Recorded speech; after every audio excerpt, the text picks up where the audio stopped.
In this video, we're going to make a loft in the corner of my daughter's room to give her a good place to study and a cozy place to read. And with any good build, the project always starts with a trip to a local home improvement store, where you buy not only the parts you need, but sometimes parts you don't need. You'll never see those 2x8s again. After some cuts with the circular saw, I lay out the frame that's going to make the deck of this loft. My daughter and I decided a purely square shape would have stuck out into the room too much, so we added this little angle bit to the front corner. I used these little aluminum squares to square up the corners, then we just pre-drilled and screwed all the 2x4s together. Most of this went together pretty quickly. I went around and attached the right angle pieces together, pre-drilled the holes, and then my daughter placed the screws. The only tricky bit was trying to attach this angle piece. The angle piece just requires a 45-degree cut, but the joist piece, it required a little notch cut out of it. Hands down, this is the closest you will ever see me doing precision Japanese carpentry.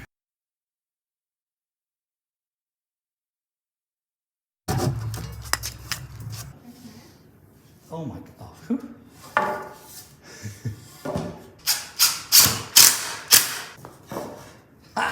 No freaking way. That is the nicest woodworking, hands down, nicest joinery I've ever done.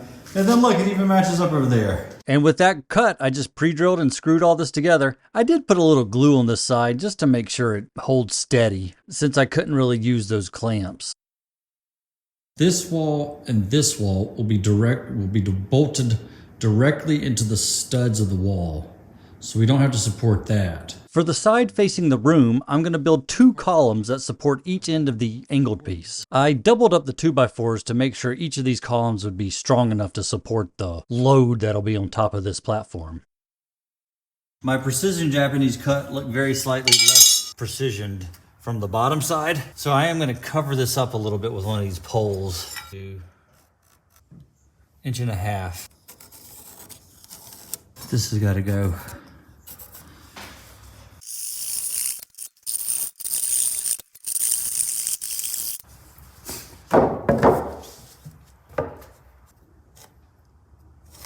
Cut that off, but I got a planer that can do that. I got 2 sheets of what I thought was regular OSB for the top of this. This stuff was a pain to cut. You can see my saw smoking. I thought that was the wood burning, but I'm pretty sure this thing destroyed my little circular saw. I even tried changing blades, but I ended up getting it cut. It was actually easier just to break away some of the waste portions and try to cut the stupid crap. We'll do the final paint in the room, but it's, I swear, primer splattier than other paints. So we went ahead and primed it before we put it up. And this is where the loft is gonna go. Her desk sits like here somewhere. So we're gonna build it to go over. First, we gotta measure a couple things. Know the top of the thing is gonna be 5 feet above the ground. We're gonna, oops. This is 5 feet. So we're gonna mark it like 59 inches. And then let's see, how far out does it go? 6 feet. 6 feet is right here. 59 inches. Okay, what we need are some studs betwixt there. So we're gonna, oh, I forgot to bring my poker. So now I gotta walk all the way again and, everything turn off. So look, rotate around, your side is over there. Okay. The weirdest thing I've ever seen. We need to make sure we find studs that don't interfere with the joists. Where's the thing I just brought up here? It's in my pocket. Somewhere around there. So this is where we'll figure out how they built this house. All right, so 16 inches is right here. No stud there. There's one. 15.5 inches from the wall. So now we come down here, is right here. So what we're gonna do, we are going to drill. So when we get that up on the wall, bam! It should be 16 inches on the center. 48. All right, so 48 should have one. Are we gonna only attach it in 2 places? Yeah, that'll be enough. Yeah, 64 inches from the wall. Okay. 31 from the corner. With more than just 2 locations marked out, I had to put the legs together in the room because I didn't think we could carry this thing up as one piece. So I used some screws and just went from different angles and attached these posts into place. We're gonna get this on the wall. This is gonna take all hands on deck. I'm gonna flip this over and you just kind of make sure I don't hit anything. Okay, so with all the holes marked, I was able to flip this thing over, push it against the wall and get it level. In order to make sure the legs were sunk into the carpet, I had my daughter kind of hang on the edge right there. And with the platform attached to the wall, we placed the pieces of OSB on top. You didn't do this screw. This one back here, you missed it. Did I really miss one? You missed 2.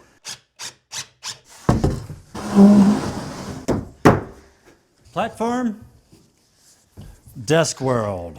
I'm just gonna put a few screws to hold that down, and then that's what we got for today. We're gonna work on the ladder. We positioned it. We want a little bit of a slope, but not too much of a slope, so we decided that's good. So what I have to do now is make some measurements. I'm gonna set this here, then you draw a line, and that is where I will cut the bottom off. And then it should sit flat on the floor. So up here, this is where the bed's gonna stop, but it's gonna be twice that thick. She wants to be able to flop onto the bed, so the bed needs to be level with this, which is fortunately a 2x4 plus the MDF trim we got. So what I need to make is a platform for the MDF to be on. Look, that's what I'm thinking. First, I have this one along the wall.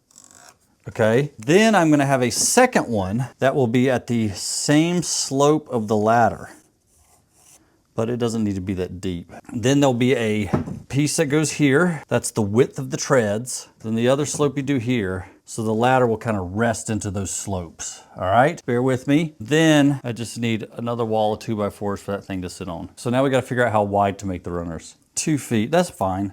What we'll do though, we'll make it 2 feet minus the width of the riser. So it'll be like 21. Let me make some cuts and then I'll put it all together and you can see what I'm looking at. Okay, after all that rambling, I cut these pieces and then just laid them into place to make sure my measurements worked out how I wanted them to.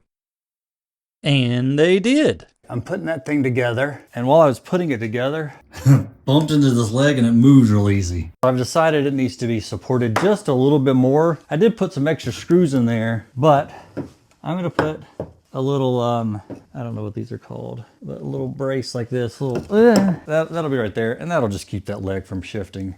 Don't worry, I'm gonna paint this whole thing. I know you were worried. We'll aim down a little bit. So it was holding it, but it wasn't holding it. Go back behind there and really push that up. Now that is all set up. I don't know if I showed it, but I connected this to that. Did I record that? Who knows? We're gonna glue the top.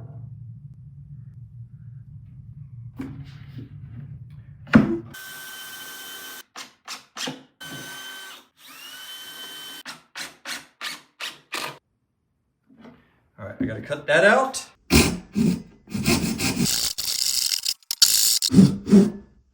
I wonder if you can chisel MDF.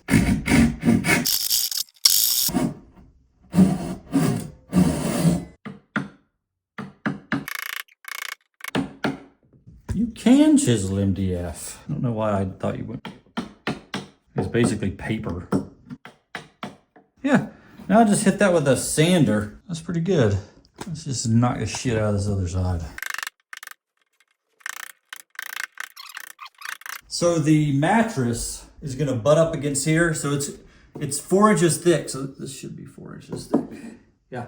So the mattress will be 4 inches thick. So it'll sit up against here. So this will be nice and flush. So that's the idea. She can climb onto here and roll into the mattress. I don't like this sharp edge, even though it'll be pretty. I'm gonna round that over because I don't want you to sit on the edge and like sink in and hurt her butt. We found out through doing a couple of like homemade mattresses for like the camper, the most comfortable thing you can do is you get this denser cushion foam and then you put the memory foam on top of it. The memory foam by itself is too soft. The cushion foam by itself is just not as comfy. I mean, maybe we're too delicate. But the way I marketed to cut this, I just lay it up there and then use a Sharpie and trace the edge of the bed. I think this one is 30 inches wide. I'm gonna need to cut about an inch off because we've got 59 inches of usable bed space. The best way to cut this foam is with one of these cool foam cutter kits. Basically a hot wire, and it just melts right through this stuff. Do make sure you do this outside because there's fumes that come off of this thing that there's no way they're not toxic. The memory foam's a little denser than cushion foam. Ta-da! And there we go. This didn't line up 100% and I could redo it, but there's gonna be a board that comes up here and pushes that, so don't care. And now this is an odd shape, so finding a cover for it might be a bit hard, but that's not my problem. I told her that's her problem. So now we're gonna attach this piece and then make the walls. Have this box sanded and temporarily in place. This is the rail or the edge. I'm gonna push this here, just level with the top of that. I'm gonna push it against the wall and I'm gonna staple it into this spot right here. Then we're gonna do that all the way around and then we'll loosen this up and push it against that as close as it can, but I'll still have to do a little bit of filler between here. Your job, should you choose to accept it. Will you put some glue on here? I don't know how, but then I'm gonna put in the thing. Isn't it beautiful? Okay, my brad nailer really didn't work for this. I don't know if it was because I got staples or if it's just under pressured, but I ended up having to do screws on the whole thing, which I did in frustration because the brad nailer was so bad, and then just covered all the screws up with a little wood filler. I haven't done the legs yet. The legs are coming, but we filled in all the holes and the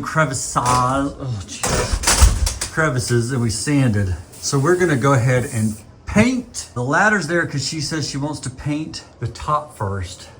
And then she'll come down, move the ladder, and do the trims. She set up a little bit of drippage. If she gets it on the carpet, then she's gonna be set on fire. So she's gonna paint, and then we'll show you after. My trim work was made a little more complicated by the fact that I had that angle on the front, and because I had those braces. So I had to cut a 45-degree bevel into this MDF, and it was honestly soft enough, it was pretty easy to do with a hand sander, or with my orbital sander. All right, we're gonna attach this one first because this is the hardest one to figure out. You can paint this one when it's up, right? Probably. Let me know if this goes in your finger.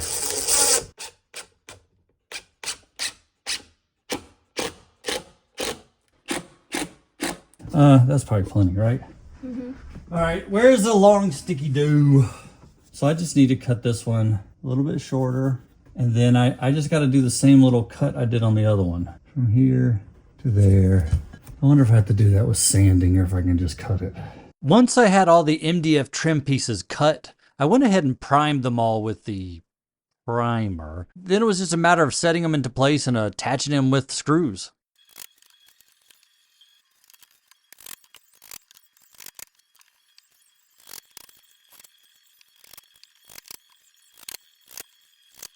Once I had all the trim on, I went ahead and patched all the holes or all the crevices you could see between the different boards, and then I went over it with a sander. This angle right here I tried to make with MDF, but I never could get that to fit in there, so I ended up that is filled with wall compound, and I got the extra stink stuff made for big gaps, and I smeared it into there. And with our loft all sanded, primed, and taped off, we went ahead and painted the whole thing. We picked a color that matched the existing trim along the baseboard and the ceilings of the house, so we kind of wanted to blend in and look like it was part of the house. And after the first coat was done, we did do a second coat. Then we just had to finish the ladder. I first sanded the ladder down with like 120 grit paper just to take off any sharp edges or roughness. And then we decided to go for a contrast. I used this really dark, I think it's called American walnut stain. Oh no, this is called Kona. The pine accepts the stain really nicely, and I really just globbed it on with a rag. And then after it sit for a little bit, I rub over it again, and that just helps kind of make it nice and even. After the stain finished drying, which I let it dry a solid day because I had to do this side and then it set up for a little bit. I flip it over the other side. I just finished the whole surface with a satin water-based polyurethane. And I can't think of anything else to say about this, so let's just run through the rest of this staining really quickly. And there we go, project done. I wanted to show this right here because this whole project was my daughter's idea, and I asked her to clean it up so the place would look nice for the final reveal. And as we can see, she's using the ladder as some sort of storage for some samurai swords. Neither of her bed areas are made, and there's junk on the floor. There, I did a little cleanup. So ChatGPT won't have such a hard time cleaning up the image for the thumbnail. But the finish turned out pretty nice. That roll-on finish work, I only got a little bit on the carpet. Actually, I think that's just, yeah, that's just where it's hard to get it smooth and painted the carpet, but I don't care. Trim matches the top. And then look, she started doing these little lights underneath here.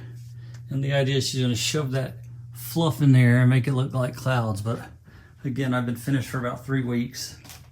And you saw the state it was in for me to even get the final shot. So who knows if that'll ever happen. I'm not gonna do that part. But the ladder looks good. Looks fairly built in. And she's got a nice little cozy place to study.